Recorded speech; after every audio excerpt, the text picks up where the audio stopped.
Chapter 30. 7th. The Western Route. Joe wakes up. His obstinacy. End of Joe's narrative. Tajlee. Kennedy's anxieties. The route to the north. A night near Acades.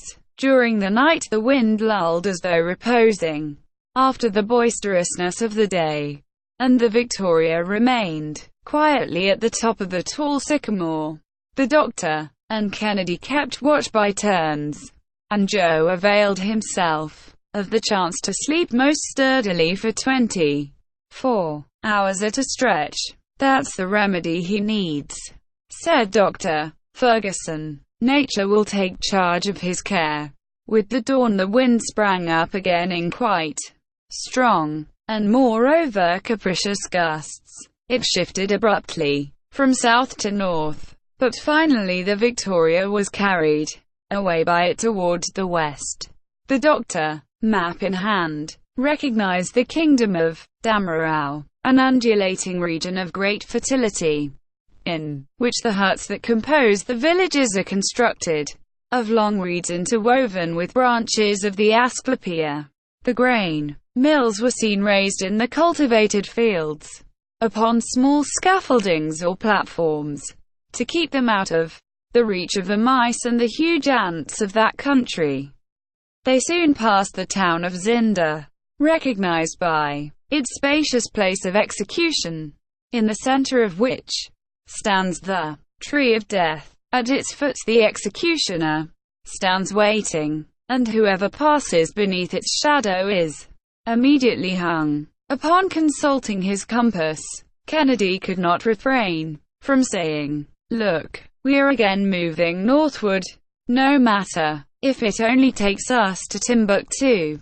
We shall not complain. Never was a finer voyage accomplished under better circumstances, nor in better health," said Joe, at that instant thrusting his jolly countenance from between the curtains of their awning. "There he is. There's our gallant friend, our preserver," exclaimed Kennedy, cordially. "How goes it, Joe?" "Oh, why, naturally enough, Mr. Kennedy. Very naturally. I never felt better in my life. Nothing sets a man up like a little pleasure trip with a bath and lake. Teach had to start on a doctor. Brave fellow," said Ferguson, pressing Joe's hand. "What terrible anxiety you caused us." "Humph. And you, sir, do you think that I felt easy in my mind about you? Gentlemen, you gave me a fine fright. Let me tell you, we shall never agree in the world, Joe, if you take things in that style." "I see that his tumble hasn't changed him a bit," added Kennedy. "Your devotion and self-forgetfulness were sublime, my brave lad, and they saved us, for the Victoria was falling into the lake, and, once there, nobody could have extricated her. But if my devotion, as you are pleased to call my Somerset, saved you, did it not save me too?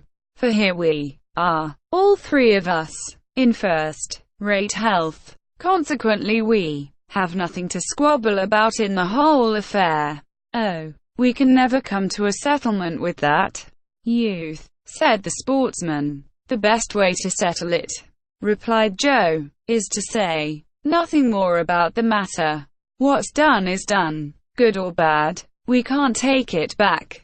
"You obstinate fellow," said the doctor, laughing. "You can't refuse, though, to tell us your adventures. At all events, not if you think it worthwhile. But, in the first place, I'm going to cook this fat goose to a turn, for I see that Mr. Kennedy has not wasted his time." "All right, Joe. Well, let us see then how this African game will sit on a European stomach." The goose was soon roasted by the flame of the blow pipe, and not long afterward was comfortably stowed away. Joe took his own good share, like a man who had eaten nothing for several days. After the tea and the punch, he acquainted his friends with his recent adventures, He spoke with some emotion, even while looking at things with his usual philosophy. The doctor could not refrain from frequently pressing his hand when he saw his worthy servant more considerate of his master's safety than of his own. And, in relation to the sinking of the island of the Bidyomas, he explained to him the frequency of this phenomenon upon Lake Chechad. At length Joe, continuing his recital, arrived at the point where, sinking in the swamp, he had uttered a last cry of despair. "I thought I was gone," said he, "and as you came right into my mind, I made a hard fight for it. How? I couldn't tell you, but I'd made up my mind that I wouldn't go under without knowing why. Just then, I saw, 2 or 3 feet from me, what do you think? The end of a rope that had been fresh cut. So I took leave to make another jerk, and, by hook or by crook, I got to the rope. When I pulled, it didn't give, so I pulled again and hauled away. And there I was on dry ground. At the end of the rope, I found an anchor. Ah, master, I've a right to call that the anchor of safety. Anyhow, if you have no objection." I knew it again. It was the anchor of the Victoria. You had grounded there, so I followed the direction of their rope and that gave me your direction. And, after trying hard a few times more, I got out of the swamp. I had got my strength back with my spunk, and I walked on part of the night away from the lake, until I got to the edge of a very big wood. There I saw a fenced-in place, where some horses were grazing, without thinking of any harm. Now, there are times when everybody knows how to ride a horse. I dare not, doctor, so I didn't spend much time thinking about it, but jumped right on the back of one of those innocent animals and away we went galloping north as fast as our legs could carry us. I needn't tell you about the towns that I didn't see nor the villages that I took good care to go around. No, I crossed their plowed fields. I leaped the hedges. I scrambled over the fences. I dug my heels into my nag. I thrashed him. I fairly lifted the poor fellow off his feet. At last I got to the end of the tilled land. Good. There was the desert. That suits me, said I, for I can see better ahead of me. And farther too. I was hoping all the time to see the balloon tacking about and waiting for me, but not a bit of it. And so, in about 3 hours, I go plump, like a fool, into a camp of Arabs. Phew, what a hunt that was. You see, Mr. Kennedy, a hunter don't know what a real hunt is until he's been hunted himself. Still I advise him not to try it if he can keep out of it. My horse was so tired, he was ready to drop off his legs. They were close on me. I threw myself to the ground.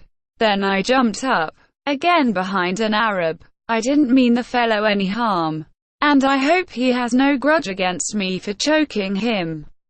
But I saw you, and you know the rest. The Victoria came on at my heels, and you caught me up flying. As a circus rider does a ring. Wasn't I right in counting on you? Now, doctor, you see how simple all that was. Nothing more natural in the world. I'm ready to begin over again, if it would be of any service to you. And, besides, master, as I said a while ago, it's not worth mentioning. My noble, gallant Joe, said the doctor, with great feeling. Heart of gold, we were not astray in trusting to your intelligence and skill. Poh, doctor, one has only just to follow things along as they happen, and he can always work his way out of a scrape. The safest plan, you see, is to take matters as they come. While Joe was telling his experience, The balloon had rapidly passed over a long reach of country, and Kennedy soon pointed out on the horizon a collection of structures that looked like a town. The doctor glanced at his map and recognized the place as the large village of Tajli, in the Damarau country. "Here," said he, "we come upon Drive, Bath's route." It was at this place that he parted from his companions, Richardson and Overvague. The first was to follow the Zinda route, and the second that of Maradi. And you may remember that, of these three travelers, Bath was the only one who ever returned to Europe. "Then," said Kennedy, following out on the map their direction of the Victoria, "we are going due north." "Due north, Dick? And don't that give you a little uneasiness?" "Why should it?"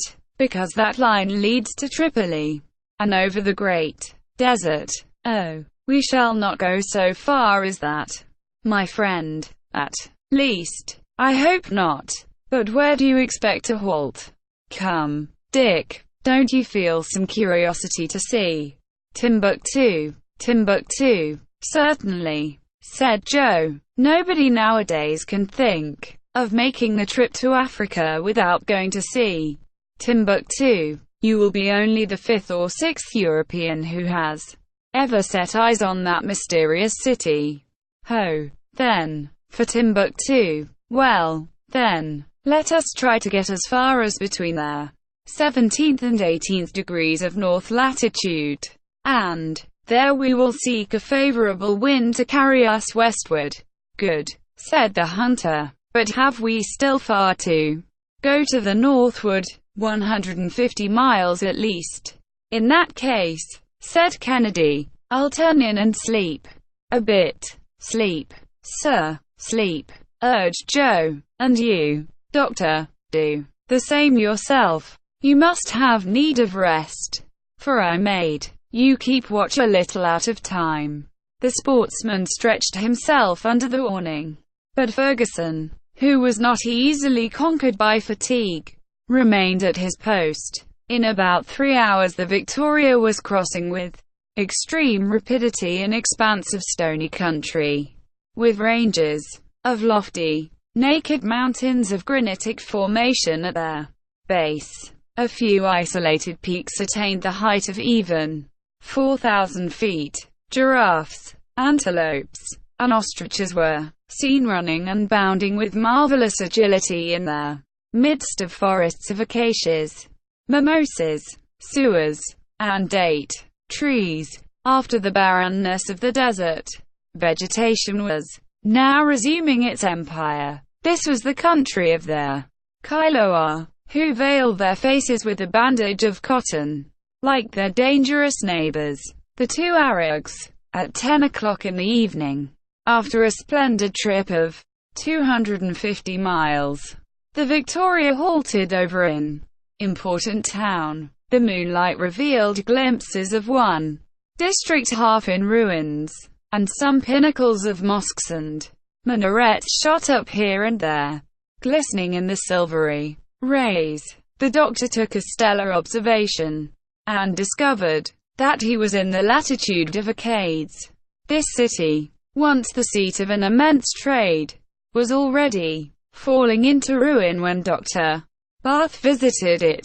The Victoria, not being seen in the obscurity of night, descended about 2 miles above Acades, in a field of millet. The night was calm, and began to break into dawn about 3 o'clock a.m., while a light wind coaxed the balloon westward, and even a little toward the south. Dr. Ferguson hastened to avail himself of such good fortune, and rapidly ascending resumed his aerial journey, amid a long wake of golden morning sunshine.